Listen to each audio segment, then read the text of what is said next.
Hi అండి. నమస్తే. Welcome to Vasavi creations. ఈరోజు మంచి కట్ వర్క్ డిజైన్‌తో మీ ముందుకొచ్చేసానండి. ఈ డిజైన్ అయితే మాత్రం నేను చాలా సార్లు వేశాను. వేసినప్పుడల్లా కూడా పెళ్లి కూతుర్లకే వేస్తున్నాననమాట. ఈ డిజైన్ కూడా మేడం నాకు చాయిస్ ఇచ్చారు. కోసం చేయించుకుంటున్నాను. సో, నా బ్లౌజ్ అనేది బాగా హైలైట్‌గా కనిపించాలి. మీరు ఎలా వేస్తారో నాకు తెలీదు. మీకే చాయిస్ ఇస్తున్నాను. మీరేసిన ఏ డిజైన్ ఏసినా పర్వాలేదు. నేనే హైలైట్‌గా ఉండాలన్నట్టుగా అడిగారు మేడం.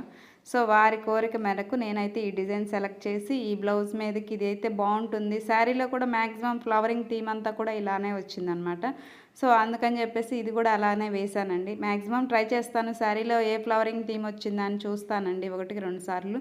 అలానే వేయటానికే ట్రై చేస్తానన్నమాట. ఇవి వచ్చేసి హ్యాండ్స్ కూడా హాఫ్ ఇంచ్ అండి. హాఫ్ ఇంచ్‌లో కూడా మనకి షోల్డర్ ఫ్రిల్స్ కావాలని అడిగారు మేడము. అంటే నేనే రిఫర్ చేశాను. షోల్డర్ ఫ్రిల్స్ పెట్టించుకోండి మేడం, బాగుంటుంది బ్లౌజు. వేసుకున్నా కూడా లుక్ చాలా అందంగా ఉంటుంది, పఫీగా ఉంటుంది హ్యాండ్ వచ్చేసి అని చెప్పేసి చెప్పాను. సో, వారు కూడా అలాగే ఓకే, మీరు ఎలా స్టిచ్చింగ్ చేయించాలనుకుంటున్నారో అలాగే చేయించండి అని చెప్పేసి ఆప్షన్ మనకే ఇచ్చారనమాట.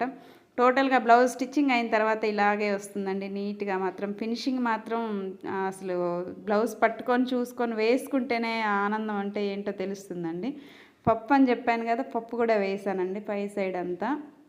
టోటల్గా బ్లౌజ్ ఏమైతే మాత్రం చాలా బాగా వచ్చిందండి. ఓకే అండి, వీడియో నచ్చితే లైక్ చేయండి, షేర్ చేయండి. Thank you. మీరు ఇలాంటి బ్లౌజెస్ ఎన్నో చూడాలనుకుంటే నా ఛానల్ని ఫాలో అవ్వండి.